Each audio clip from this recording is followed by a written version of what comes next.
Yeah, most terrifying legend that I ever heard was that of the Stick Indian. Now, the Stick Indian comes from the Northwest Native American tribes, and to them, they do not like to talk about this thing. But I heard one story that comes out of Washington State. There was this girl named Serena. Now, Serena and her six friends decided for her 18th birthday that they were going to go on this camping trip. So they headed out towards Mount Rainier to this spot that they'd camped several times before. They get there, they set up camp, and they start drinking. Well, it starts to get late, and they build this really big campfire.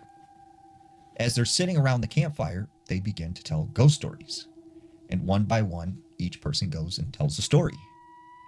Well, it gets to Serena. And Serena says, "This is a story that my great grandmother told me. It's an old Native American legend.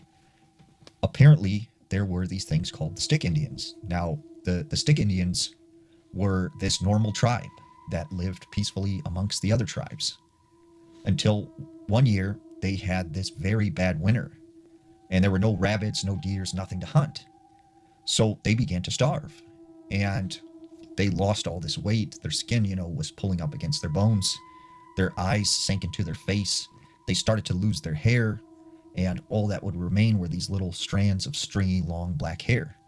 Their nails and teeth began to break and crack, and their voice started to go hoarse and sounded very shrilly, almost like screams. Eventually, they got to the point where they became so hungry that it drove them insane. And this one particular day, they hear whistling coming from a nearby tribe. And in desperation, because of how hungry they were, they decided to go over to this tribe, and they end up eating the whole entire village. After they had done this, they got this taste for flesh, and it drove them even more mad.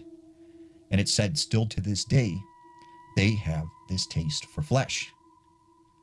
And then all of a sudden, Serena goes silent, and she hears whistling. But she looks over and notices it's this one boy named Caleb who went with her. And she goes, "Caleb, why would you whistle like that? You're not supposed to whistle in the woods. This is how you draw these things in. You're not supposed to do that." And Caleb goes, "Oh, I don't believe any of that. That's like a bunch of hocus pocus jazz, And he starts taunting her. So after this, they decide they're going to go and play hide and go seek in the woods. So they go off in different directions, and Serena goes her own way into the woods.